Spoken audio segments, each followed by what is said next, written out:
ఓం నేను ముఖ్యమంత్రిని కావాలి నమః, ఓం నేను ప్రధానమంత్రిని కావాలి నమః, కనీసం రాష్ట్రపతిని కావాలి నమః, అది కాకుంటే అమెరికా అధ్యక్షురాలనన్నా కావాలి నమః. అయ్యో మీకు తెలియదా? పెళ్లి కాని బ్రహ్మచారులందరూ గిట్ల చేసే ముఖ్యమంత్రులు ప్రధానమంత్రులు అవుతుర్రు. నేను కూడా కావాలని తపస్సు చేస్తున్నా.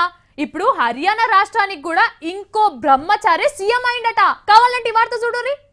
ఇక ఇనుండ్రులా అనగనగా ఒక రాజు, ఆ రాజుకు 7 కొడుకులు. ఒక రోజు వాళ్ళు ఏటకు పోయిండ్రు, చేపలు తెచ్చి ఎండబెట్టిండ్రు. అగో కథేన్నో ఇన్నట్టు కొడతలేదు, ఇనుడు కాదు బుడ్డ పోరగాళ్లకు అయ్యే కథను అడిదిప్పి ఇడిదిప్పి మార్చి మార్చి చెప్పినట్టు కూడా యాదికొస్తున్నది కదా. ఇక కథను జర్రంత అప్డేట్ చేసి రాను వేరే లెక్క చెప్పాల్సి వస్తుంది. ఎట్లా అంటారా? ఈనుండ్రి. ఇక అనగనగా ఓ గరీబ్ కుటుంబం, ఆయనకి 2 కొడుకులు. ఓ కొడుకు బ్రహ్మచారి అయ్యిండు, రాజకీయాలకు పోయి ముఖ్యమంత్రి అయ్యిండు, అటు మీద ప్రధానమంత్రి అయ్యిండు. ఇక ఆడోళ్ళు అయితే అనగనగా ఒక ఊరు, ఆ ఊళ్ళో పోషయ్య అనే మనిషి ఉన్నాడు. ఆయనకి 2 బిడ్డలు. ఓ బిడ్డకు పెళ్లి చేసి అత్తగారింటికి తోలిండు, ఇంకో బిడ్డ పెళ్లి గాని బ్రహ్మచారి లెక్కుండి ముఖ్యమంత్రి అయింది. ఏంది ఇట్లా చెప్తున్నారని మూతిరుస్తున్నారా? నియం కాకపోతే ఓ 50 ఏళ్ల తర్వాత బడి పోరగాన్ల ఓయిలల్లో ఏ పాఠాలుంటాయి చూడుండ్రి. నమ్మబుద్ధి అయితే లేదా? చూపిస్తాం చూడుర్రి. ఈయనెవరు? ప్రధానమంత్రి నరేంద్ర మోడీ సారే కదా. ఈయన కథ ఏంది? ఛాయలు అమ్ముకునే కానుంచి ప్రధానమంత్రి అయ్యిండు, అయినా కూడా బ్రహ్మచారి లెక్కనే ఉన్నాడు. ఓ పారి పెళ్లి చేసుకొని ఆయన నిడిచిపెట్టిండు, పెళ్లంటే ఇష్టం లేదని. ఇగో ఈమెవలు? జయలలితమ్మ, తమిళోళ్ళ ఆరాధ్య దేవత.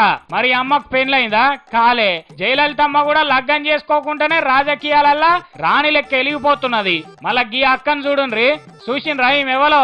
దీది మమతా బెనర్జీ, బెంగాల్ కు ముఖ్యమంత్రి. తెల్లశీర కట్టుకొని సిల్పర్ చెప్పులు వేసుకొని ఈమె ముఖ్యమంత్రి అన్నట్టు ఉంటది గాని అంత పెద్ద బెంగాల్ రాష్ట్రాన్ని ఏలు సైగతోటి ఏలుకుంటూ వస్తున్నది. ఈమె కూడా ఆ జన్మ బ్రహ్మచారి. ఇగో ఈ సారేవలో గుర్తుపట్టినరా? ఒడిశా రాష్ట్రానికి ముఖ్యమంత్రినే నవీన్ పట్నాయక్ ఈయన పేరు. అయినా ఇదివరకు లగ్గం ముచ్చటెత్తలే. ఇక లగ్గం చేసుకునే మూడొచ్చినా గానీ ఈడు బాగా ముదిరిపోయింది. ఇప్పుడు వీళ్ళకి తోడు మళ్ళా ఇంకొక ఆయన కూడా ముఖ్యమంత్రి అవుతున్నాడు. మోడీ సార్ కు జాన్ జిగిరి దోస్త్ అని పేరు పోయి ఇప్పుడు హర్యానా ముఖ్యమంత్రి కుర్చీలో కూర్చుండబోతున్న మనోహర్ లాల్ ఖట్టర్ కూడా మోడీ సార్ లెక్క బ్రహ్మచారే. ఇంకా కాంగ్రెస్ పార్టీ యువరాజు రాహుల్ గాంధీ సార్ కూడా ఒక్కపారి లగ్గం మాట ఎత్తుతలేకపాయే. ఇప్పుడు చెప్పుండ్రి, ముందుగా మేము చెప్పిన కథ నియమైద్దో కాదో.